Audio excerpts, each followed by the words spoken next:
웃긴 것도 그렇지만 성경에 선교를 가만히, 여러분도 아실 거예요. 선교를 가만히 보시면 반드시 한 가지를 보게 돼요. 그게 뭔고 하니, 선교를 우리가 이제 신약 성경의 선교를 가만히 보면 우리가 이제 구체적으로 선교란 말을 쓸 때가 사도 바울이 등장하고 또 그 전에 오늘 베드로 이런 일이 있는데, 가만히 보면 한 가지 특징을 보게 돼요. 그게 뭔고 하니, 사람보다 교회보다 훨씬 앞서가시는 성령의 역사를 보게 됩니다.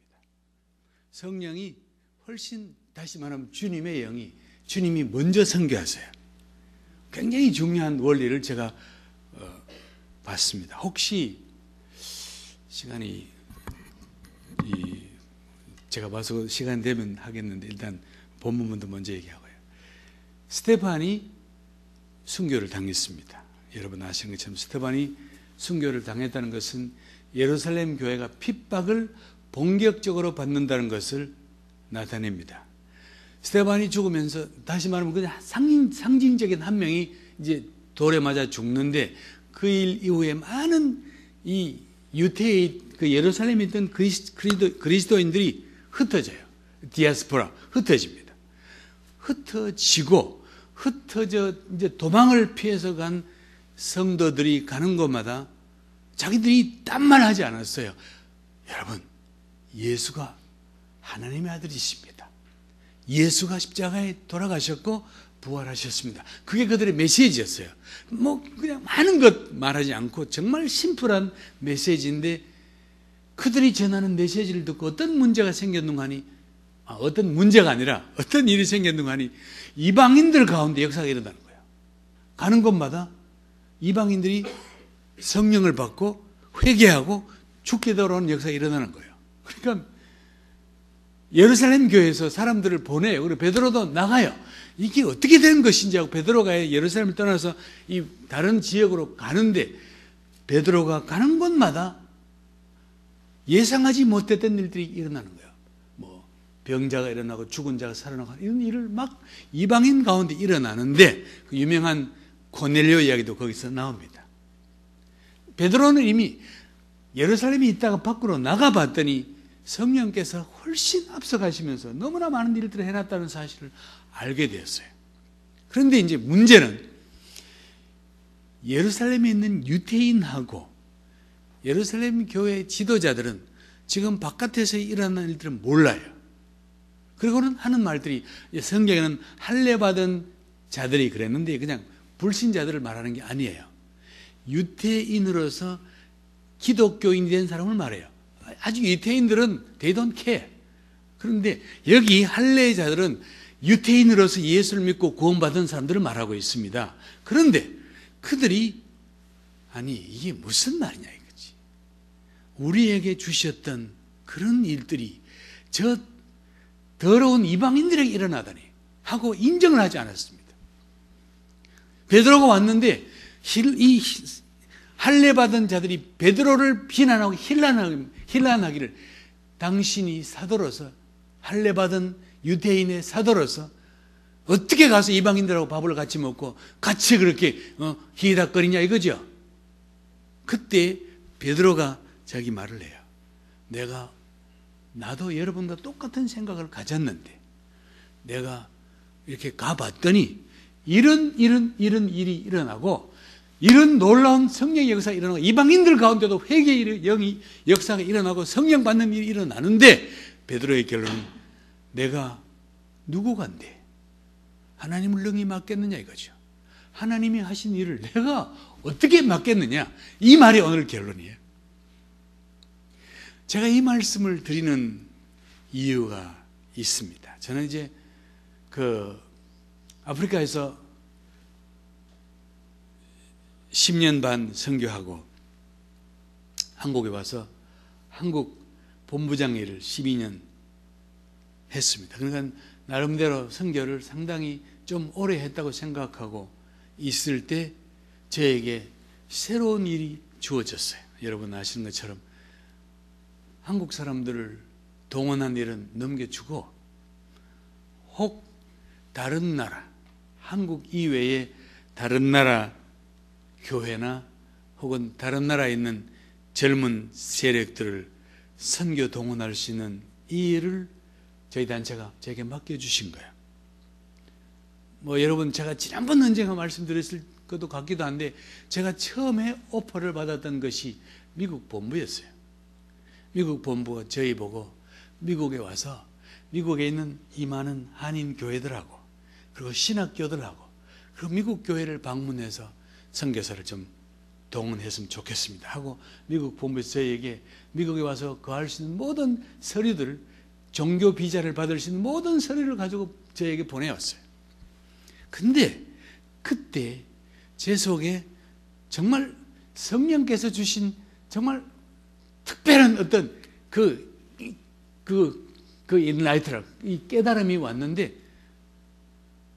오늘 성령이 하시는 이 선교는 어쩌면 백인과 한국 사람보다도 훨씬 더 넓은 지역, 훨씬 더 넓게 선교가 일어날 수 있다는 생각을 하고, 제가 미국에 온 걸 포기하고 모든 서류를 다 깨끗하게 폐기시키고 제가 아시아에 남기로 한 것입니다. 그리고 나서 그날 이후로 제가 무엇을 봤는지 제가 설명하겠습니다. 오늘 제가 여러분 임마누엘 교회에서 제가 지금 30년은 아니고 최 장로님 한 20년 넘었습니까? 제법 오래 후원을 받는 선교사예요. 그래서 제가 여러분들에게 선교 보고를 할 필요가 있어요. 유 장로님 와서 제가 설교는 들어보셨지만 제가 구체적으로 무엇을 하는지 선교 보고를 많이 안 들으셨을 것 같아요. 제가 그래서 오늘 밤에는 어제 말씀드린 것처럼 선교 보고를 드리는데 제 선교 보고 아니에요. 잘 들어보셔야 됩니다. 굉장히 중요한 선교 보고입니다. 보시다시피 1792년도 빨간 색깔 지역, 복음이 들어가지 않는 빨간 색깔 지역이 있는가 하면 복음이 들어간 노란 색깔 지역, 복음이 어디서, 선교가 어디서 시작됐는가를 보세요. 잘 보세요. 어느 쪽으로 노란 점들이 들어갔는지 미국 동쪽에 이 청교도들이 넘어온 지역들을 잘 보시고, 그리고 1865년 갔을 때 이 노란 색깔들이 얼마나 침공해 들어가는가, 복음이 침투해 들어갔는지를 보시기 바랍니다. 1865년 저 때는 전 세계적으로 학생 선교 운동이 일어나서 한국의 많은, 한국 쪽에도 이제 선교사들, 중국 쪽에 선교사들이 들어온 그때입니다. 그리고 지난 세기 20세기 1900년대가 넘어가면서 지구상에 있는 빨간색이 얼마나 물러가고 노란색 복음이 얼마나 penetrate, 이렇게 복음이 들어갔는지 보여주는 그림입니다. 그리고 지금 우리가 살고 있는 지금 이 세대의 복음화가 어떻게 이루어졌는지를 보여주는 그림이에요. 보시다시피 노란 색깔 지역들은 우리가 선교적으로 말할 때 복음화가 이루어진 지역이라고 말합니다. 복음이 이루어졌다는 말은 복음이 충분히 들어갔다는 거예요. 그들 가운데는 복음을 받지 않는 사람이 많이 있지만 복음이 들어갈 만큼 들어갔다는 것을 표시하는 거예요. 그리고 남아있는 지역들, 오늘 이 남아있는 지역들을 일컬어서 마지막 최후의 보루, 사탄으로 봐서는 마지막 최후의 보루예요. 그동안 계속 이 많은 지역들을 뺏겼는데 계속 이렇게 후퇴를 하다가 마지막 요 지역만큼은 우리가 절대로 뺏길 수 없다 하고 딱 잡고 있는, 그래서 제목도 이 타이틀도 Stronghold, 강하게 붙잡고 있는 거예요. 절대로 여기는 이 지역만큼은 더 이상 선교를 인하여 빼앗기지 않겠다는 거예요. 그러면 선교에 우리가 일반적으로 봤을 때 만약에 우리가 계속 후진하다가 내가 배수의 뒤에 물을 뜨고 배수의 진을 딱 치면 더 이상 피할 곳이 없어요. 그러면 거기서는 이판사판이에요. 그것은 예상하지 못한 힘이 나오게 돼서 군인들에게 우리가 그냥 죽는데 필생즉 사즉생이란 말이죠. 내가 죽기를 거하면 사는 것처럼 내가 지금 뒤에 펼 곳이 없는 곳에 있으면 적군이 강해져요. 마찬가지예요. 사탄도 계속 밀려가다가 마지막 남은 이 지역에 딱 갔을 때 더 이상 사탄은 물러설 것이 없어요. 그러면 사탄은 이전보다 훨씬 더 강하게 선교에 대해서 인식하게 되어 있고 선교사들이 들어오는 모습들을 훨씬 더 강하게 인식합니다. 그러므로 선교는 엄밀하게 말하면 옛날에는 가서 이렇게 하면 됐을 것 같은데 지금 남아있는 지역은 가장 어려운 지역이 남아있습니다. 빼앗기고 그냥 갈 만한 곳은 다 가고 마지막 남은 지역이 이 지역이에요. 그러면 저기 우리가 선교해야 될 대상 지역은 훨씬 강할 것이고 저 지역은 스트롱홀드, 딱 잡고 절대로 놓지 않겠다는 것이고 우리는 이 지역에 선교적인 돌파를 이루어내야 됩니다. 우리는 선교적인 돌파가 이루어져야 돼요. 브레이크트루 해야 돼요. 그러면 이 강력한 진을 파할 수 있는 이 마지막 정말 최후의 보루를 뚫고 들어갈 수 있는 용사들은 이전보다 강해야 되겠습니까? 약해야 되겠습니까? 강해야 됩니다. 그건 말할 것도 없는 거예요. 이게 현실이에요. 그런데 오늘 이 마지막 최후의 지역을 돌파하러 가야 되는 이 선교사 세력들은 우리 자신부터도 그렇지만 영성이 약화되어 있습니다. 세속주의의 이 물결을 선교 세력도 결코 자유롭지 못해요. 사역자들이 떨어집니다. 그리고 교회 자체도 영성이 약화됐지만 선교를 통한 긴 세월 동안 선교 과정을 통하여 교회도 선교를 인하여 피로감을 느끼기 시작합니다. 저는 한국에 있으면서 현저히 보는 거예요. 선교사들이 와서 보고해도 옛날 같이 전혀 반응이 없습니다. 선교사들이 전하는 어떤 보고를 듣고 성도들이 눈물을 흘리고 감동을 받던 시절은 long time ago. 이제는 선교 집회 해봐야 저는 그래서 목사님 참 감동스러운 것이 이 임마누엘 교회, 이 미국에 있는 교인들이 어떻게 이렇게 평일날 토요일 밤에 이렇게 이 인원도 와 있는지 저는 계속 이렇게 감동스러운 거예요.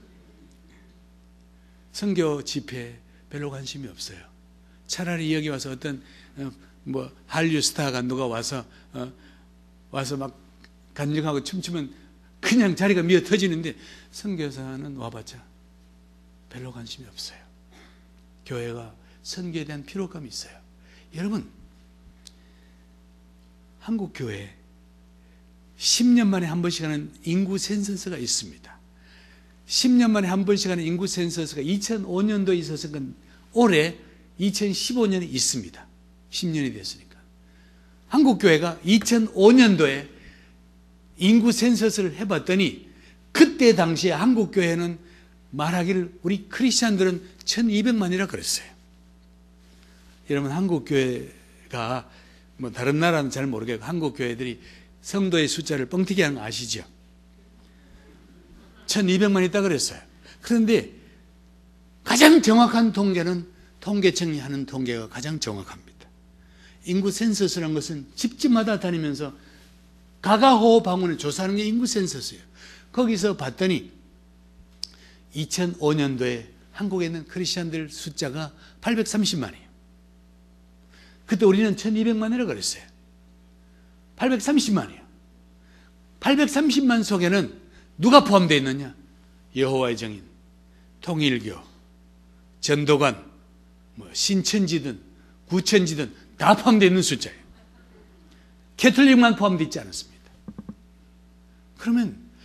그리고 모든 기독교 미래학자들, 역사학자들은 올해 2015년 한국 개신교를, 한국에 있는 프로테스탄트, 개신교도들을 인구 조사를 하면 많으면 600만으로 보는 거예요. 많으면 600만으로 봐요. 600만, 이제 1200만 시대는 지났어. 이게 오늘 현실이에요.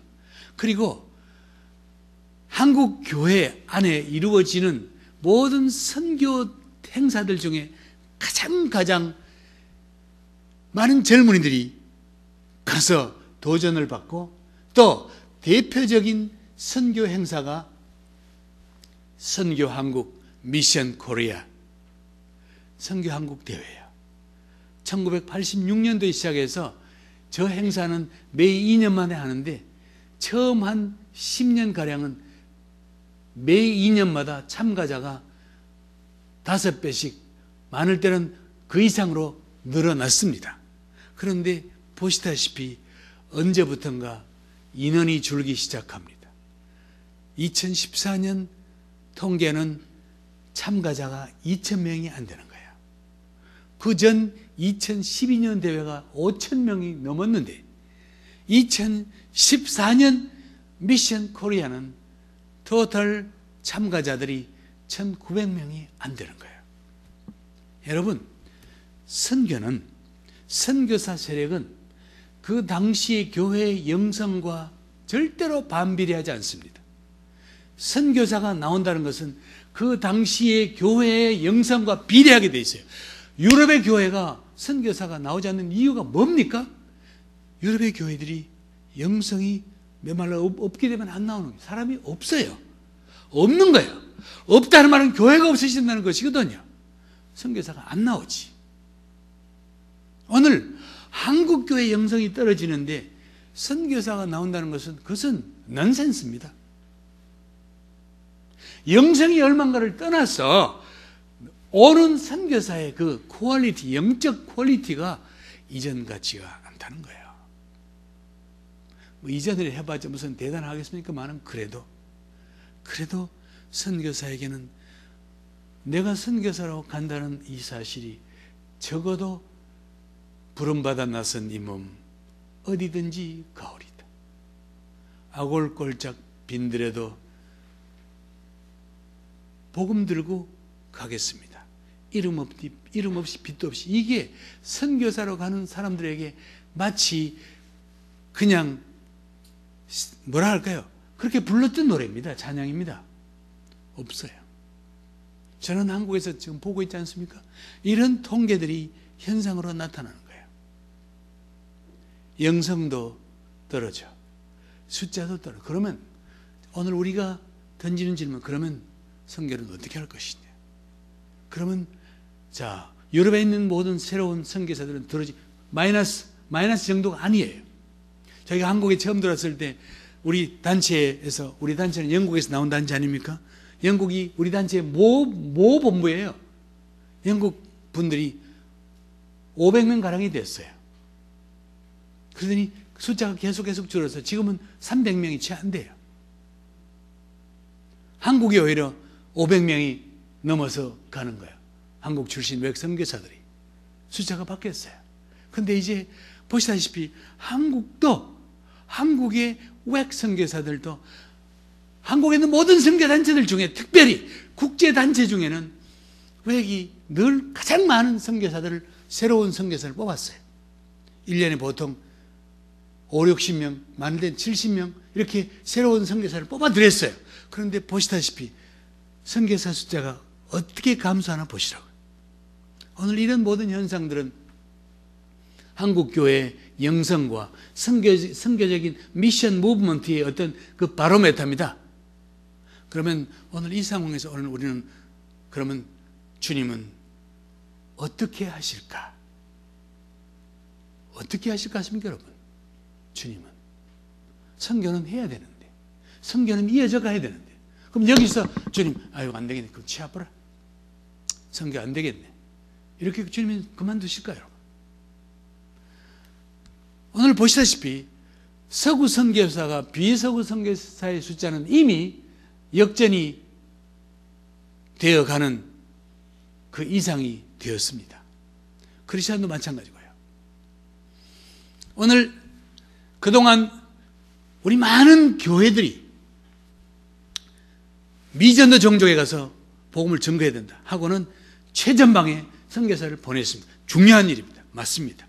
그런데 최전방에 가서 많은 분들이 선교를 한창 벌렸어요.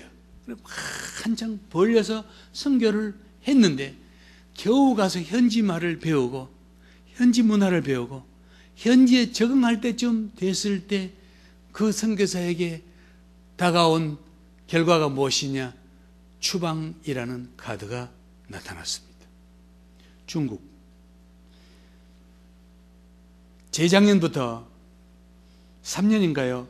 중국의 새로운 리더가 중국 국가 지도자가 되어 시진핑이라는 분이 됐습니다. 그분은 굉장히 대범하시고 굉장히 이렇게 참 열려있는 분이에요. 그렇게 알려져 있습니다. 그런데 지난 2012년, 13년 요 회계년도 피지컬 이어 요 한 1년 동안 중국에서 일하던 선교사들이 몇 명이 추방됐느냐? 전 세계적으로 1000명이 넘는 선교사들이 추방을 당했습니다. 아무런 조건이 없어요. 그전에는 적어도 10년 혹은 15년 이상 된 선교사들 이렇게 몇 명을 이렇게 아주 점을 찍어서 보낸, 지금은 그게 없어요. 그냥 무작위로 탁탁해서 그냥 나가라는 거예요. 비자 안 주면 끝이요. 옛날에는 추방을 되면 이름을 바꿔서 가면 됐어요. 유배영국 할 때 BYUNG를 BYOUNG 이렇게 바꿔서 하면, 지금은 안 돼. 지금은 컴퓨터가 다 있어서 딱 들어가면 내가 이름이 어떻든 간에 컴퓨터가 빨간 줄로 딱 나와. 그러면 안 돼. 안 돼요. 올해 우리 모든 선교단체들이 예상하기를 올해는 한 2000명 가량이 추방될 것이다 생각합니다. 그런데 여러분, 자, 여기 중국 갔다 오신 분 많이 계실 텐데 우리 냉정히 얘기해 봅시다. 중국은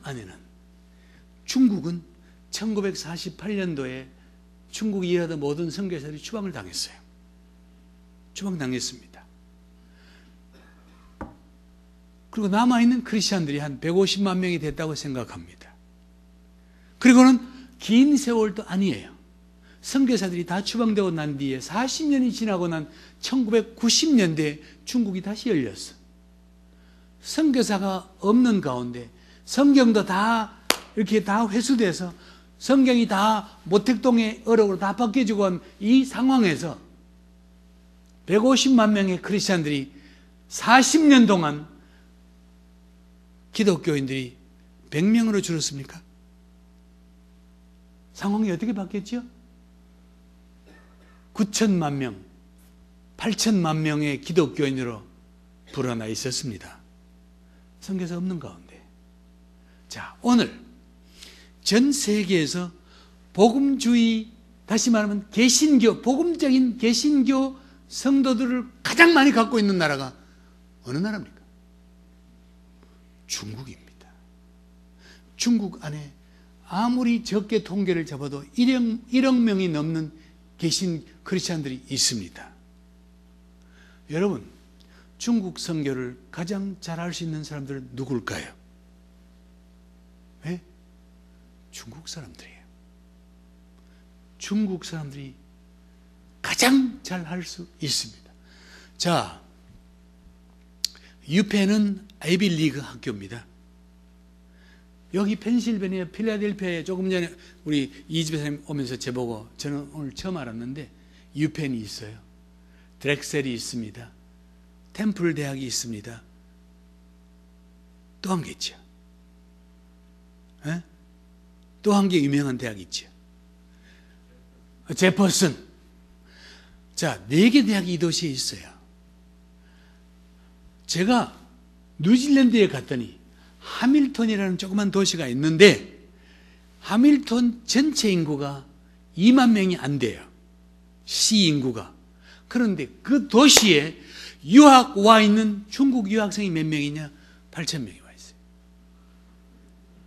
그 작은 도시에. 오클랜드는 몇 명이 와 있을까요, 여러분? 미국 안에 몇 명이 와 있을까요? 한국 안에 중국 노동자 빼고 한국에 와 있는 중국 유학생이 몇 명쯤 될 것 같습니까? 9만 명입니다. 한국에 와 있는 중국 신학대학, 한국의 신학대학원에 유학 온 중국 유학생이 2,000명이에요. 2,000명이에요. 오늘 중국 선교를 누가 할 수 있습니까? 한번 생각해 보세요. 누구를 중국 선교를 하게 해야 중국 선교를 가장 효과적으로 할 수 있겠는가 생각해 보세요. 오늘 저희 단체에서 만들어낸 오퍼레이션 월드 세계 기도 정보라는 세계에서 나온 모든 선교 정보지 중에 그래도 가장 믿을만하고 가장 권위가 있는 책이 오퍼레이션 월드, 한국말로 번역된 것은 세계 기도 정보라는 책입니다. 1000페이지가 넘는 책입니다. 저 책에 난 통계를 내가 보여드린 거예요. 중국에서 나간 선교사가 몇 명입니까? 12만 명이거든요.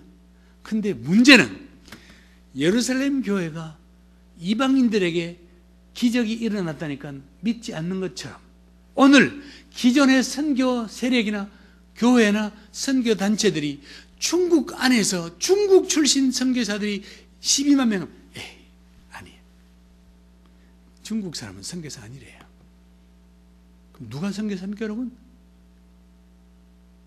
오늘 우리 속에 이런 생각을 갖고 있는 거예요. 제가 지난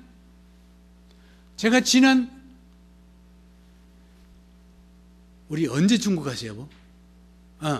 작년 9월 달에 딱 8일 동안 그 교회 요청을 받고 제가 북경에 갔어요. 한 교회 요청을 받고 갔습니다. 한 교회. 제가 시간이 없어서 많이 못 가. 한 교회에 갔어요. 북경에 있는 교회에 갔어요. 8일 동안 이 교회 리더들이 저를 앉혀놓고 8일 동안 아침 9시부터 저녁 8시까지 선교에 대해서 진액을 뽑듯이 저에게 내가 갖고 있는 거 다 달라는 거예요. 뭐 다 줬어요. 그런데 끝나고 났는데 목사님이 우리 교회 젊은이들 중에 선교사가 되기 위한 후보들이 있는데 이분들은 꼭 상담을 해주고 가셔야 됩니다. 그래서 한 커플 혹은 한 명 한 명을 상담을 하기 시작했어요. 제가 하루 반나절을 우리 부부가 앉아서 상담을 했는데 도대체 몇 명들이 왔는가를 보십시오. 이분들은 영어를 너무너무 잘해요. 북경에 있는 엘리트들이에요. 대부분 북경대와 칭화대를 졸업한 엘리트들, 유명한 외국 회사에 다니고 있는 사람들인데 제가 깜짝 놀란 사실이 그들은 이 일을 그대로 내려놓고 자기들은 선교사로 가겠다는 거예요. 어디로 가겠습니까? 그랬더니 자기들은 서쪽에 있는 복음을 알지 못하는 소수 부족들을 향하여 가야 된대요. 여러분, 저희가 몇 명을 후보자를 받는지 한번 보시라고 그랬어요. 제가 사진 이름은 보여드릴 수가 없어요. 사진을 보여드린 거예요. 그랬어요. 너무너무 괜찮은 인재들인데 그냥 교회 자체가 나중에는 그 젊은 목사들이 자기들이 감동을 받으니까 우리가 선교를 알기 위해서는 우리가 한 명씩 목회를 내려놓고 우리가 가서 훈련을 받고 오자는 거예요. 마치 1980년 초에 한국에서 일어나던 일들이 중국에서 일어나는 거예요. 오늘 그들은 중국 사람들입니다. 여러분 한번 조사해 보세요. 미국에 있는 여러분들이 한국 사람만 포커스를 둔다는 것은 넌센스예요. 여러분들 한국 분이에요? 이제는 그런 내셔널 바운더리를 내려놓아야 돼요. 한번 보시라고요. 여기에 와 있는 중국 유학생이 얼마나 많이 있는지. 여러분들 굳이 중국 가지 않아도 됩니다. 내가 중국에 선교사로 가는 10분의 1만 노력을 투자하면 여기 와 있는 유학생 한 명을 디사이플 트레이닝 제자 훈련을 시켜서 그 사람이 중국의 예수 그리스도의 제자의 마음만 갖고 돌아갈 수만 있으면 선교예요. 여러분 예수님이 마태복음 28장 18절 이하에 예수님이 마지막 그야말로 The Great Commission 가장 위대한 명령을 우리에게 주실 때에 그러므로 너희는 가서 모든 족속 가운데 교회를 세우라 그랬습니까? 제자를 삼으라 그랬습니까? 여러분 똑같은 말이거든요. 교회를 세우는 것과 제자를 삼는 것 똑같은 말인데 왜 주님은 교회를 세우라 하지 않고 제자를 삼으라 그랬을까? 제가 시간이 났으면 이 문제를 좀 많이 설명을 해야 되는데 오늘은 next time. 오늘 중국 안에 가서 교회를 세울 수 있는 인재들은 여기 있어요. 한국에 있어요. 호주에 있어요. 영국에 있어요. 뉴질랜드에 있어요. 중국 사람들. 여러분, 중국 인구가 15억이요. 전 세계 인구의 5명 중에 1명이 중국이요. 우리에게 12만 명은 많은 것 같지만 중국인에게 12만 명은 그거는 숫자가 아니에요. 그러므로 영국이든 독일이든 전 세계 어떤 구석, 제가 한국에서 훈련시켜 놓은 쿠바 목사가 한 명이 있는데 쿠바 사람이 한국에 왔다는 거 아십니까 여러분? 감시인대 대학원에 쿠바 목사로 처음으로 유학을 왔어요. 자기가 쿠바에 있는 목사 중에 최고 고학력자래. 백인계 쿠바예요. 우리가 그에게 1년 반 동안 선교적 관점을 매일같이 사람을 턴을 짜서 일주일에 2번 오는데 우리 사무실 오면 양육했더니 이분이 쿠바에 가서 쿠바 하바나에 있는 인터내셔널 교회 목사가 된 거예요. 근데 목사는 중요한 게 아니야. 이 사람이 지금도 매일 오는 게 뭔지 아십니까? 자기가 한국에서 배운 것, 도전받은 것 그대로 쿠바에 온 유학생들을 선발해서 선교사를 키워야 되는데 자기가 양육하는 의대생들 중에 12명이 있는데 그 중에 5명이 중국 사람이에요. 중국 사람이 쿠바에 가서 의대생하고 있다는 거 아십니까 여러분? 전 세계 어떤 나라에 중국 사람이 없는가 보시라고. 하나님이 중국 복음화를 위하여 사람들을 다 밖에 내놨는데 사람들은 거기는 관심을 갖지 않고 지가 굳이 가서 지 힘으로 교회를 세우겠다 그럽니다. 이웃 선교사가 쫓겨난데 여러분, 같이 일하던 이웃집 선교사가 추방을 당했는데 내가 거기서 일하겠냐고 여러분. 자불안석이요. 그냥 거기만 있는 거. 여러분 지금 그런 시대가 아니에요. 하나님이 일할 수 있는 여건들을 만들어 주셨는데 옛날 올드 패션, 올드 스타일에 지금 빠져가지고 비효율적인 선교를 하는 사람들이 너무 많이 있어요. 그렇다고 내가 중국에 있는 선교사 다 나오라? 그건 아니에요. 전혀 아닙니다. 안에 있는 사람은 해야죠. 일 잘하는 분들 있습니다. 여러분 교회에서 파송한 선교사님 일 기가 막히게 잘하는 분이 계세요. 저 이러면 안 돼도 너무너무 잘하는 분들이에요. 제가 정말 놀랐어요. 그런데 그런 사람이 있는가 하면 그냥 겉멋에 빠져가지고 선교지 가서 그냥 몰래 있는 게 선교. 여러분 그 힘을 들이면 우리는 얼마든지 유펜에 와 있는 중국 유학생 한 명만 내가 붙잡고 제자 삼아 보시라고 그래. 예? 내가 중국 선교 안 가도 내가 일주일에 2시간만 시간 내가 그를 양육시켜 보시라고. 그가 학위를 받고 갈 때는 그는 이미 예수 그리스도의 제자가 되어 있을 거 아니에요, 여러분. 그 사람들이 교회를 개척할 사람들이요. 오늘 주님이 말씀하신 너희는 제자를 삼으라 그거 아니에요.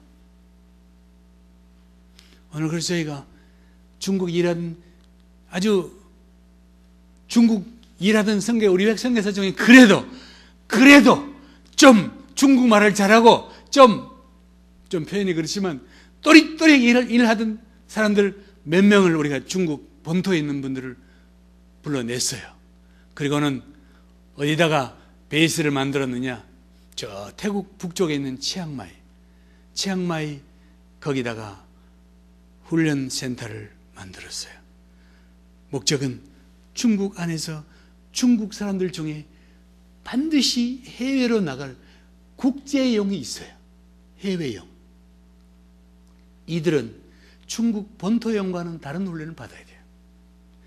그들을 타겟으로 해서 우리가 아주 베테랑 선교사들, 뉴질랜드 선교사 한 커플, 캐나다 한 커플, 한국 2커플, 우리가 4커플 시니어급 선교사들을 거기다가 배치를 해가지고 중국에서 내려오는 잘 훈련되고 잘 선발된 중국 인도에서 온 사람들을 거기서 훈련시켜서 일부는 중국으로 보내고, 그들 중에 훈련 잘 받은 사람들은 다른 나라, 우리 단체가 있는 다른 나라 여러 지역으로 선교사를 보낸 일을 하기 위하여 지금 진행 중에 있습니다. 시간 남아서 중국은 넘어가고 인도.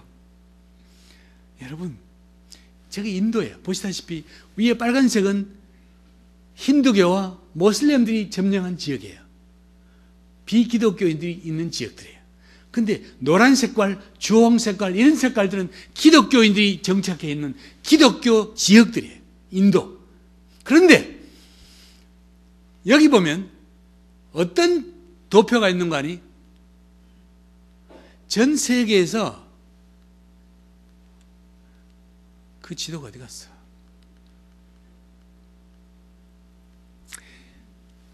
미전도, 다시 말하면 여기 이 지도를 설명해야 되겠네. 아직까지 복음이 들어가지 못한 미전도 종족들 중에 90%가 아시아에 있어요. 아시겠습니까? 그래서 모든 국제선교단체들, 웩, 위클리프, 인터서브, 또 SIM, 모든 이런 글로벌 국제선교단체들이 본부를 어디서, 미국이나 영국에서 어디로 옮겼느냐?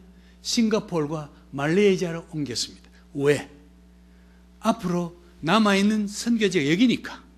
여기에 집중하기 위해서는 본부가 가까워야 되는 거예요. 보시다시피 전 세계 미전도 종족의 80%, 90%가 아시아에 머물고 있는데, 놀랍게도 이 미전도 종족, 전 세계 모든 미전도 종족들이 모여있는 나라가 바로 이 나라들이에요. 중국, 인도, 파키스탄, 방글라데시, 네팔, 부탄, 이런 나라들이에요. 저기 있는 빨간색 숫자는 미전도 종족 숫자예요. 신기하죠? 한테 몰려 있어요. 이 지역이 앞으로 다른 지역과 마찬가지로 아시아에 남아있는 미전도 종족들 중에 가장 많은 종족들이 있는 곳이 여기에요. 그런데 이 지도를 가만히 놓고 옆에 있는 인도라는 나라를 보시면 인도 인구가 12억이고 그들 가운데 9억이 힌두교입니다. 무슬림이 1억 7천만입니다. 그리고 인도 안에 있는 어쨌든 기독교인이라는 이 캐톨릭 빼고 개신교도만 7,500만입니다. 아셨습니까? 오늘 인도 출신 선교사가 8만 명이라고 저기 되어 있는데, 인도 목사님들은 저 통계를 절대로 만족하지 않습니다. 그들은 8만 명이 뭐냐요? 우리는 지금 20만 명이 넘게 보냈는데 8만 명이 뭐냐요? 근데 외부에서는 인도 교회가 어떻게 선교를 그렇게 많이 했기에 안 믿어요. 안 믿습니다. 뭐 괜찮아요. 안 믿든 뭐 자유예요. 자, 여기 보면 아까 인도 중에 한쪽 지역, 동북 인도, 인도의 한쪽 지역, 동북 인도 지역을 제가 지금 이렇게 따로 뗐어요. 저 지역을 보시면 그림이 참 뒤에서 잘 안 보이네. 어쨌든 요 5개 주는 통계를 내면 전체 이 나갈랜드 같은 데는 95%가 크리스찬이에요. 개신교예요. 밑에 있는 미조람은 80%가 개신교예요. 여기 있는 메갈라야는 80%가 개신교예요. 이 지역을 다 통계를 하면 50%가 넘는 주민들이 개신교예요. 그런데 여러분, 한번 잘 보세요. 이 지역을 중심으로 옆에 어떤 나라가 붙어 있느냐? 서북쪽으로 아프가니스탄입니다. 97% 이상이 미전도 지역들입니다. 옆에 있는 네팔이 91%가 미전도 지역이요. 파키스탄이 96%, 방글라데시 98%, 미얀마 90%, 태국이 93%, 라오스가 95%. 요 지역만 중국 빼고, 중국까지 포함하면 더 많고, 요 작은 지역을 중심으로 놓고는 주변에 전 세계 모든 미전도 종족들이 거기 다 붙어 있어요. 신기하지 않습니까? 저희가 저기에 중동에서 터키에서 오래 일하던 선교사 한 가정을, 경력 있는 선교사 한 가정을 저기에 가서 동원하려고 불과 2년 전에 보냈는데, 우리 표현으로 선교사 지망생들이 줄을 쫙 서 있는데 그들 표현으로 우리 지역에 와서 선교가 무엇인지, 왜 선교를 해야 되는지 그런 기본적인 선교 동원은 할 필요 없다는 거예요. 그건 할 필요 없대요. 그럼 뭐가 필요하냐? 우리에게 필요한 것은 어떻게 훈련받고 어디로 가서 어떻게 일할지를 가르쳐 달라는 거예요. 놀라운 일입니다. 내년 올해네. 다음 달 내가 미국에서 들어가면 바로 아까 우리 이 오퍼레이션 월드 이 책을 쓰신 우리 패트릭 존슨 선교사님과 제가 2월 말부터 3월 말까지 한 달 동안 요 4개 줄을 돌면서 선교 동원, 저 패트릭 선교사님은 전 세계 선교 상황이 어떤지를 주로 설명할 것이고, 저는 지역교회가 어떻게 선교할 것인지, 한국교회가 어떻게 선교를 했고, 한국교회가 무엇을 잘했고 무엇을 잘못했는지를 구체적으로 설명하는 그런 시간들을 한 달간 갖게 됩니다. 여러분 기억하시고 기도해 주셔야 됩니다. 굉장히 앞으로 인도 사람을 보시면, 저 인도분이 흑인입니까? 흑인이에요? 흑인도 아니에요. 그럼 저분이 백인이에요? 생기기는 백인 코처럼 생겼는데 백인도 아닌 것이. 그러면 저분이 아시아 사람이에요? 아시아인도 아닌 것이. 인도인은 멀티 페이스예요. 얼굴이 전 세계 어떤 나라에 갖다 놔도 그냥 그만 있어. 중동 가면 중동 분들은 인도 사람들을 중동 사람이라고 생각해요. 아프리카에 가면 아프리카 북쪽 사람들은 그냥 인도 사람들을 아프리카 사람을 생각을 해요. 중앙아시아에 가면 중앙아시아 사람들은 인도 사람들을 자기 지역 사람으로 생각을 해요. 표가 안 나. 앞으로 여러분 잘 보세요. 세계 선교를 주도할 중요한 나라가 인도입니다. 잘 보시기 바랍니다. 중국은 힘도 있고, 그런데 중국은 이미 원차일 하나의 정책 때문에 중국에는 많은 2세들이 나올 사람이 많이 없어요. 인도는 인산인해입니다. 그리고 인도는 이미 멀티컬처예요. 얼굴도 멀티로 생겼어요. 중동에 가면, 걸프 지역 가면요, 여러분 아시는 것처럼 아랍 지역 가면 석유로 신흥 부국이 된 사우디, 바레인, 쿠웨이트, 카타르, 에미레이트에 가면 그 나라의 본토인들은 20%가 안 돼요. 80%가 외국인이에요. 80% 외국인 중에 또 다른 80%가 인도 사람이에요. 인도 사람들이 중동에서 자기 나라로 가버리면 아랍 나라는 순식간에 국가 운영이 안 됩니다. 가보시면 아실 거예요.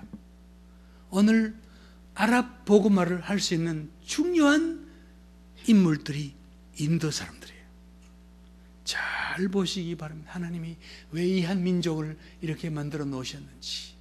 이미 저분이 간 지 2년도 안 됐는데 선교사들 후보 그냥 우리는 그냥 뭐 어떻게 해야 될지 모르겠어요. 그래서 오늘 한쪽이 한국과 한쪽이 기우니까 하나님이 다른 쪽의 일꾼들을 이렇게 세우는 거예요. 하나님은 절대로 선교를 멈추실 분이 아니에요. 하나님은 절대로 한 민족에게만 모든 것을 거는 분이 아니에요. 그런 분이 아니에요.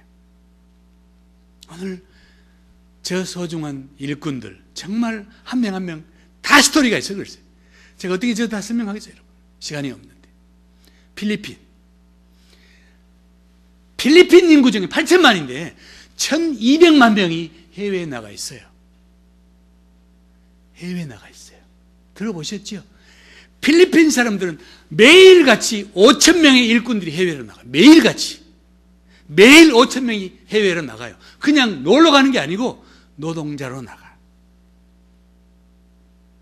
여러분, 중동에 가 있는 필리핀 사람들이 저그들끼리 모여가지고 한 센터인데 동시에 필리핀 교회가 4개가 예배를 드리는 거예요. 한 센터인데 다른 교회들이 예배 모이는 모습도 보시면, 아니 중동에 간 필리핀 여자들은 주로 하우스 메이드들이 많아요.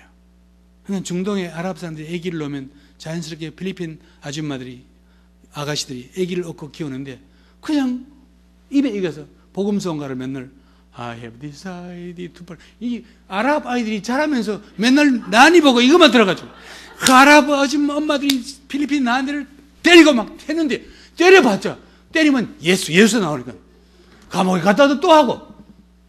여러분, 필리핀 사람을 저 모습을 보시라고. 저게 어느 나라 모습이에요? 저게 백인입니까? 저게 아시아 사람이에요? 저게 흑인입니까? 저것도 멀티 얼굴이야. 오늘 한번 보시기 바랍니다. 필리핀은 개신교가 7만 개가 있습니다. 거기 가서 무슨 한국 선교사들이 필리핀에 가서 교회를 세운다? 세울 수도 있어요. 한국 가도 세울 수 있는데 뭐. 근데 선교적으로는 의미가 없는 거야. 우리 임마누엘 교회가 몇 년 전에 거금을 헌금을 해줬습니다. 그래서 저희가 필리핀을 선교사 발굴, 필리핀 본토에 대한 선교사 발굴도 중요하지만 필리핀 주변에 영어를 배울 수 있는 나라가 많지가 않아요. 아시아에서는. 제가 지난 주일 한 명을 뉴질랜드 영어 훈련을 시키려고 물어봤더니 뉴질랜드에 일주일 영어 훈련비가 한 사람당 한국 돈으로 40만 원이에요. 최고 싼 게. 일주일 배우는데, 그러면 한 달이면 4, 4, 16, 160만 원입니다.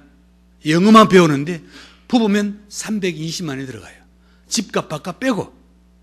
누가 거기 영어 배우러 갑니까, 여러분? 호주는 더 비쌉니다. 영국은 더 비싸요. 미국은 모르겠어요. 오늘 아시아, 베트남, 인도네시아, 또 중국, 대만 이런 데서 나중에 한국까지 영어를 배울 수 있는, 영어와 선교 훈련을 배울 수 있는 곳이 필리핀. 그래서 저희가 필리핀에다가, 우리 저 자매는 참 정말 부모 가족이 다 뉴욕에 있어요. 근데 필리핀 국립대학을 졸업해가지고 수학을 전공했는데 가족이 있는 뉴욕에 안 가는 거예요. 자기는 하나님 앞에 부르심이 있대요. 그리고는 무엇을 하려고 하느냐? 선교사 자녀학교에 수학교사로 가게. 수학교사로. 우리 청년 여러분 잘 좀 보세요. 한번 보시라고. 그래서 오늘 저기 보면 우리 여기 있는 패트하고 캐런 마이어는 미국 분이에요. 우리 뉴질랜드에 있는 웩 선교사 훈련대학에서 18년 동안 학장으로 일하는 분이에요. 제가 저분들에게 2년 전에 가서 필리핀으로 옮길 수 없겠냐 그랬어요. 저분들이 기도하고 작년 9월 달에 그렇게 오랫동안 자기 몸같이 섬겼던 뉴질랜드 이스트 웨스트 칼리지 학장 일을 그냥 내려놓고 필리핀에 작년 9월 달에 들어왔습니다. 앞으로 아시아권에선 선교사들을 훈련시킬 목적을 갖고 아마 우리 임마누엘 교회에서 지원해준, 앞으로 또 지원이 더 필요할지 모르겠지만 그 지원금은 굉장히 중요한 사역에 지금도 쓰임받고 있고 앞으로도 쓰임받을 것입니다. 필리핀은 그런 지역으로는 아주 기가 막힌 곳이에요. 그런 훈련시킬 수 있는 것은 아주 딱이에요. 아시아권 훈련. 하나님이 예비해 놓은 꼴이에요. 내가 시간이 없어서 많이 얘기를 못해. 저분들은 뉴저지에서 오신 분이에요. 보시다시피 그레이 헤어입니다. 65세밖에 안 됐는데 교통사고 때문에 다리도 이렇게 걸을 때도 이렇게 걸으세요. 그런데 저분들이 베트남에 들어간 지 1년이 안 됐는데 아시아 문화는 그레이 헤어를 리스펙트합니다. 아시죠? 제가 지난 12월 달에 방문을 12월 달입니까? 12월이지?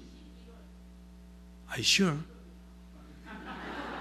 제가 이렇게 방문했는데 그걸 간지 얼마 안 됐는데 아니 이분이 가서 어느새 거기 있는 가장 큰 CNMA 교단의 모든 목사들을 다 모아놓은 거예요. 일단 한국 선교사가 좀 모아진 것 같아요. 제가 한 50명이 모였는데 제가 그래서 여러분 CNMA 교단은 선교사가 세운 교단 아닙니까? 맞대요. 총회장님 그러면 이게 100년이 넘었는데 여러분들이 교사가 몇 명입니까? 그랬더니 이렇게 물어보더니 한 200만 명쯤 되는 것 같아요. 베트남에 CNMA 교단 교인만 200만 명이 되는 거예요. 그래서 내가 물었어요.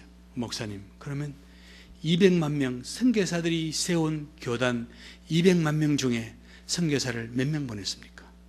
그랬더니 뭐뭐 하더니 75년까지는 이웃 나라인 캄보디아와 라오스에 몇 명씩 보냈는데 75년 이후에는 단 한 명도 보내지 않았습니다. 제가 곧바로 여러분 그거는 아니지 않습니까? 선교사가 세운 교단 교인 200만 명인데 어떻게 선교사를 한 명도 보내지 않았습니까? 그랬더니 목사님 다른 목사님들도 저는 그때 봤어요. 이 나라가 선교 동원의 황금밭이구나. 앞으로 여러분 자세히 보십시오. 베트남이 어떤 역할을 하는지. 올해 12월부터 동남아시아에 있는 10개 국가가 통합이 돼요. 아시죠? 아세안, 인도네시아, 필리핀, 베트남, 브루나이, 싱가포르, 말레이시아, 미얀마, 하여튼 10개의 나라가 라오스, 캄보디아, 국경이 없어져요. 경제 통합이 돼요. 앞으로 이런 나라에 가서 선교사를 할 수 있는 인재들은 현지에서 뽑아야 돼요. 베트남 교회에서 나와야 돼요. 너무너무 명백합니다. 하나님이 일을 만들어 가시는 거예요. 우리 저분은 캐톨릭 의대 학장을 하시고 저희랑 오래 일하신 분이에요. 학장을 재작년에 그만뒀는데 학장을 그만두자마자 은퇴하는데 사방에서 콜링이 오는 거예요. 우리 정선이 어디 갔나? 정선이 엄마 선생님이야. 그런데 저분은 그 모든 것 깨끗하게 거절하고 어떤 대학에서 부총장으로 오라는 것도 깨끗하게 거절하고 우리 동원팀에 들어오셔가지고 올해구나. 올 4월 달에 대만으로 갔어요. 저분은 어머니가 중국 분이에요. 중국말을 지금 제법 잘해요. 중국 피가 있다고 그래도 대만에 가서 중국 사람을 동원하기 위해 대만에 들어가세요. 오늘 중동에 여러분 중동 선교에 있어서 중요한 하나의 슬라이드가 많이 없어졌어요. 목사님 아마 내 컴퓨터하고 교회 컴퓨터하고 이게 매치가 안 돼가지고 슬라이드가 많이 사라졌어요. 제가 중요한 그런 들이 없어져 버렸어요. 이게 있어야 된다. 아까부터 이상한데 어디 갔나 그랬는데 사진이 보니까 컴퓨터가 매치가 안 돼가 나는 맥으로 했는데 이 교회 컴퓨터 그걸 인식을 못했구만. 이거 없어졌네. 이봐. 여기 있어야 돼. 없어졌어요. 중동에 어떤 일이 생겼냐. 중동에 있는 사람들이 말하기를 외부인들이 와서 아랍 사람을 선교한다는 것은 impossible. 그냥 이론적으로. 외부인들이 아랍에 와서 아랍 문화를 배우고 아랍 말을 배워서 중동 선교한다는 그 자체는 냉정히 말하면 가능하지가 않대요. 제가 아는 어떤 선교사도 아랍에 가서 나는 이렇게 했더니 아랍 안에 이렇게 많은 교회를 세웠습니다 하는 분 본 적이 없어요. 없습니다. 그런데 아랍 안에 어떤 운동이 일어나느냐? 아랍 투 아랍스. 아랍 사람들이 아랍 선교를 해야 된다는 거예요. 여러분 아십니까? 이집트 안에 개신교도가 한때는 900만 명이 있었다는 거 아십니까? 900만 명. 물론 그들 900만 명 중에는 콥틱 크리스천이 포함되어 있습니다. 근데 우리는 콥틱 크리스천들을 보고 저 사람들은 크리스천이 아니다 말하면 안 됩니다. 콥틱 크리스천들은 이슬람 역사와 혹은 그 이전부터 기독교 세력 중에 어떤 한 이 종족 그룹들이 가장 긴 세월 동안 가장 처절한 박해를 받았던 종족이 콥틱족이에요. 콥틱입니다. 콥틱 사람들이에요. 물론 그들 예배의식이 우리가 좀 다른 게 많이 있어요. 근데 복음적인 콥틱들이 많습니다. 오늘 이집트 안에는 장로교인들, 다른 개신교들이 많이 있어요. 이집트 사람들이 선교사를 보내기 시작하는데, 얼마 전에 이집트에서 가장 활발하게 선교하는 어떤 이집트 본토 선교단체 리더가 저에게 연락이 왔어요. 우리랑 어떻게 하면 같이 콜라보레이트, 어떻게 하면 같이 협력할 수 있겠느냐. 오늘 아랍 선교를 위해서는 아랍 사람이 동원돼야 돼요. 그래서 지금 아랍에 가 계신 우리 선교사님, 위에 있는 제 선교사님 미국 분이에요. 아니, 교포예요. 미국에서 CPA로 하시는 분인데 중앙아시아에 가서 한 12년 모슬렘 선교를 하시다가 저희가 한 3년 전에 이집트로 이동시켜서 이집트 카이로에 베이스를 만들고 이집트 사람을 동원한 일을 하고 있습니다. 밑에 있는 부부하고, 그리고 이 부부는 두바이는 중동의 수도예요. 믿든 말든. 두바이의 모습은 뉴욕 맨하탄을 능가합니다. 내가 그저께 사진 보여드렸죠? 어젠가요? 전 세계에서 가장 높은 빌딩, 우리나라 삼성물산이 지은 163층짜리 빌딩, 두바이에 있습니다. 두바이 가보시면 신기루가 이것을 일컬었구나 할 수 있을 만큼 신비스러워요. 정말 신비스러워요. 그런데 그 나라, 중동의 모든 문제가 생기면 선교사들이 집결하는 것이 두바이예요. 그리고 거기 수많은 외국인들이 모여서 복잡거리는 것이 두바이예요. 그래서 저희가 오랜 선교 경험을 가진 저 선교사 부부를 두바이에 보냈습니다.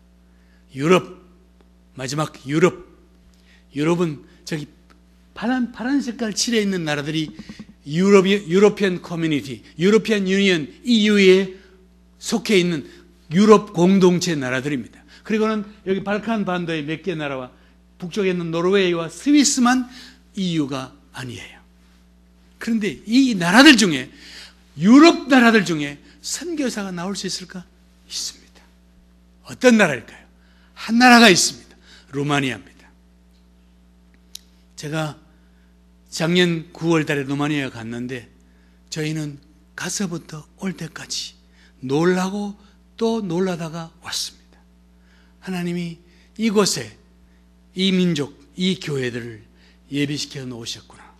하나님께서 유럽 중에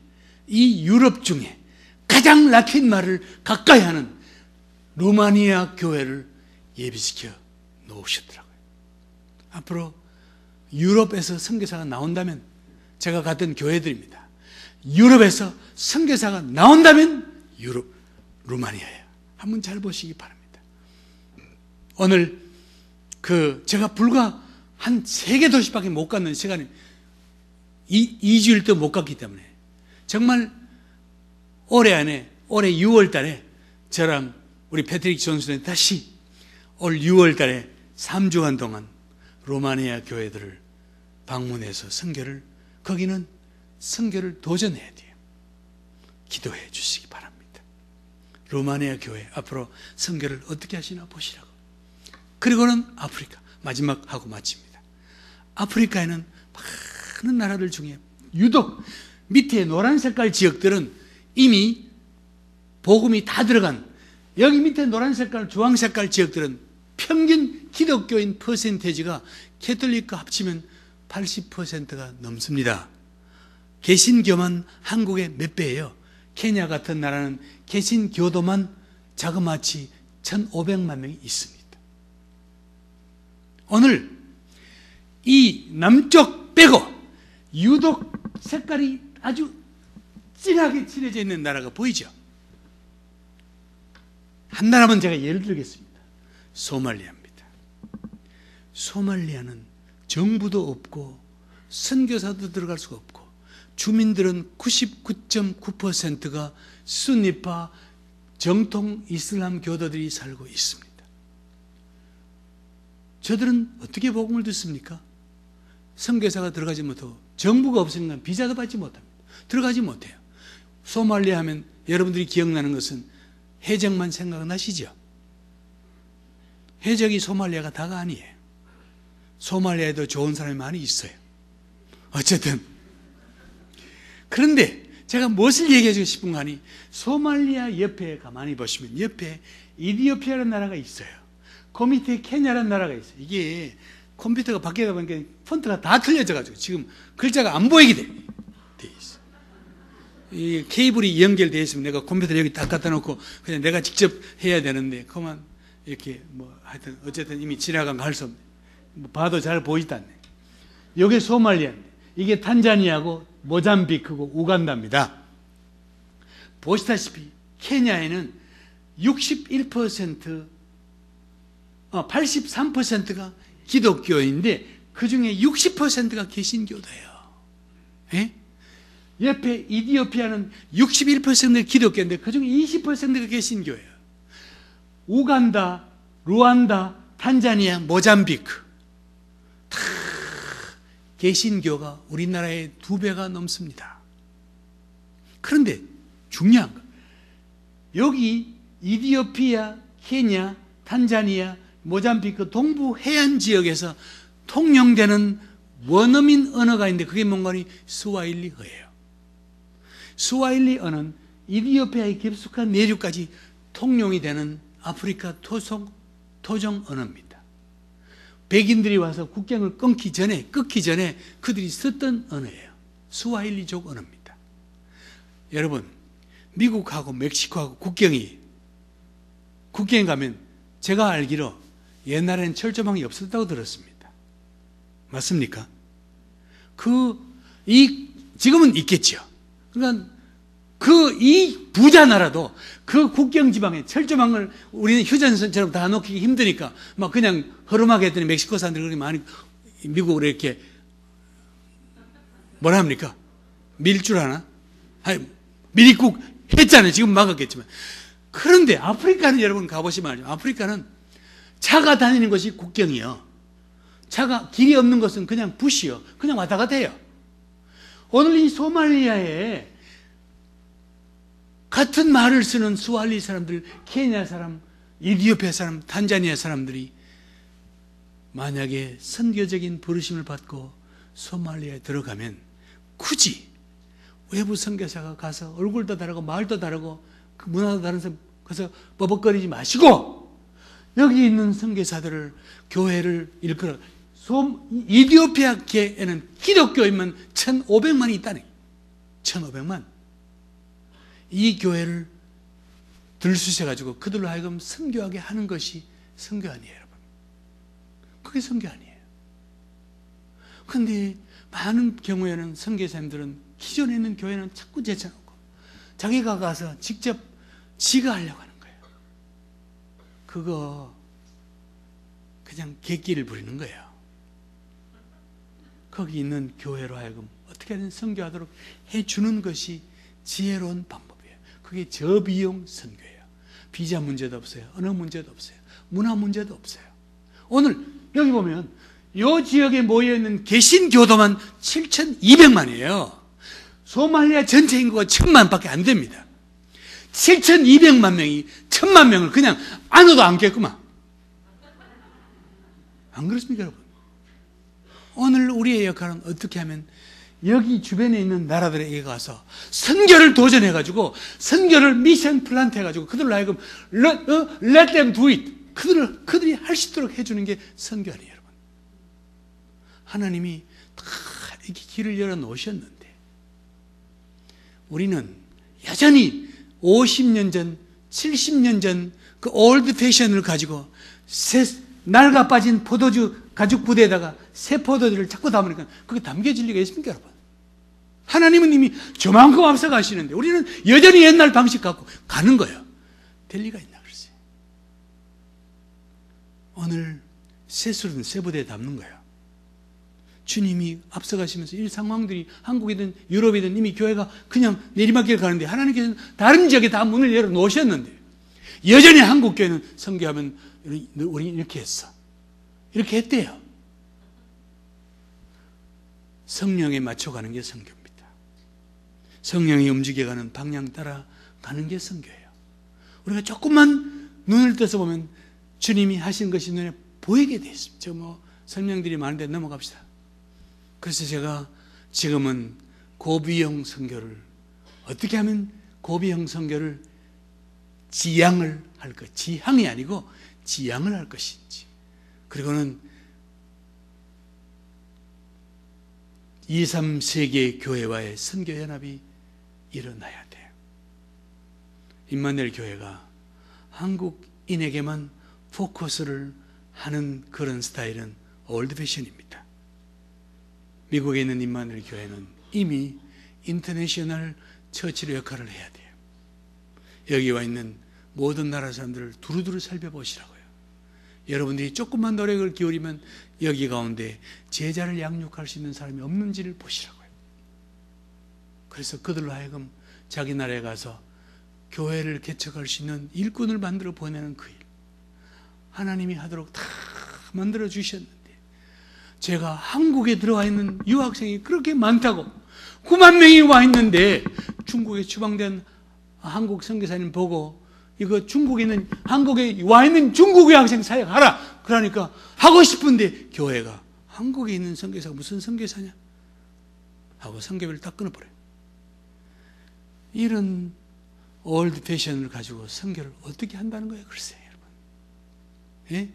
하나님이 저기 가서 고비용 하지 말고 여기 와 있는 사람들을 한번 해봐라 하고 다 문을 열어놨는데 우리가 이미 이 머리에 어떤 고정관념이 있어가지고 그걸 벗어나지를 못하는 거예요.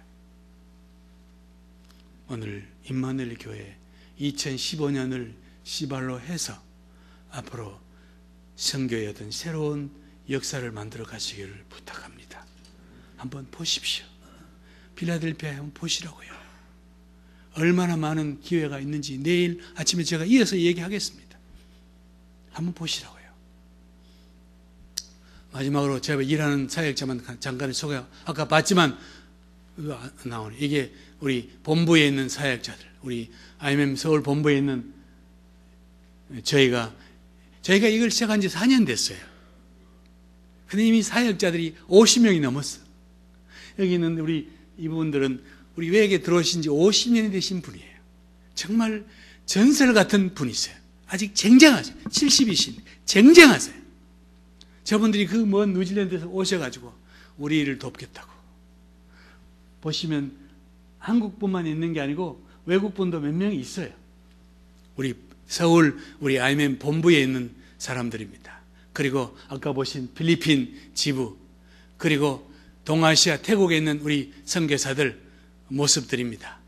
그리고 베트남 지부, 그리고 타이완 지부, 그리고 인도 지부. 인도에는 좀 일꾼이 가서 합류를 해야 되는데 저분들이 있는 곳은 메갈라야 주밖에 안 됩니다. 옆에 있는 나갈랜드, 미조람, 마니푸르에 제발 일꾼들이 좀 합류해주면 좋겠는데 경험 있는 선교사들, 경험이 없어도 혹 여러분 중에 일찍 은퇴하시고 사람들을 잘 엮어가는 은사가 있는 분들은 꼭 저를 찾아오세요. 영어만 하시면 돼요. 영어 하신다 해서 내가 무슨 뭐 영어로 설교를 그냥 눈물을 쑥쑥 빼는 그런 영어를 안 해도 된다. 내가 커뮤니케이션만 잘하면 돼요.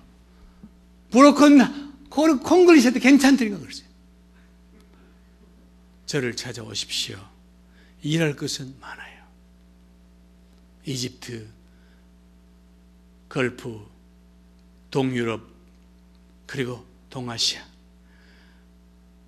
이디오피아나 케냐나 탄자니아에 제발 가서 거기 있는 교회들을 엮어가지고 선교 동력화를 시킬 수 있는, 그래서 그들로 하여금 잘 조직이 되어 있는 국제선교단체와 동력할 수 있는 그 퍼실리테이터, 예? 그 사역을 할 코디네이터가 필요한데, 코디네이터가 필요해요. 글쎄, 주변을 좀 두루두루 살펴봐 주시기 바랍니다.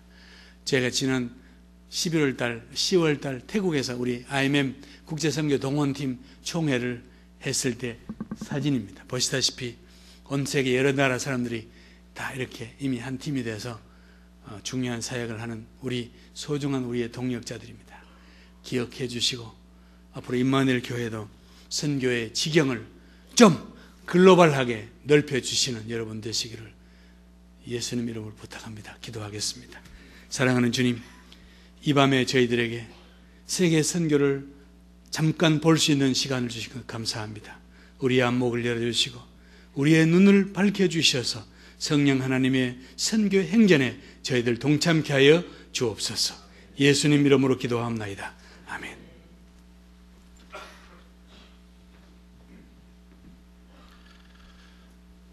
우리 함께 기도하는 시간을 갖겠는데, 먼저 우리 헌금할 순서를 갖도록 하겠습니다. 제가 한번 간단히 기도하고 우리 여러분 준비하신 대로 하나님 앞에 헌금하겠습니다. 하나님 아버지, 귀한 말씀을 통해서 도전과 은혜를 받게 하시니 감사합니다.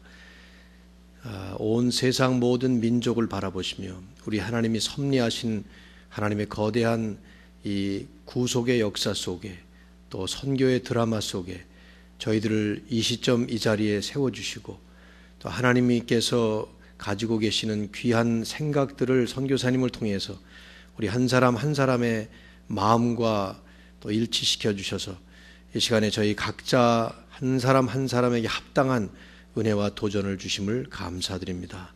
주신 말씀을 통해서 받은 귀한 도전, 또 은혜가 그냥 사라지지 말게 해주시고 우리의 삶 속에 실제로 적용되고 또 주의 음성에 순종하는 우리들이 될 수 있도록, 선교적인 삶을 시작하는 이런 아름다운 일들이 일어날 수 있도록 우리 모두에게 축복하여 주옵소서. 이런 마음을 담아서 이 시간 저희들이 또 주님 앞에 귀한 선교 헌금을 올려드립니다. 드리는 손길들을 축복해 주시고 이 귀한 헌금이 쓰여지는 곳곳마다 하나님의 뜻을 위해서 아름다운 열매가 열리게 하여 주옵소서. 예수님의 이름으로 기도드립니다. 아멘.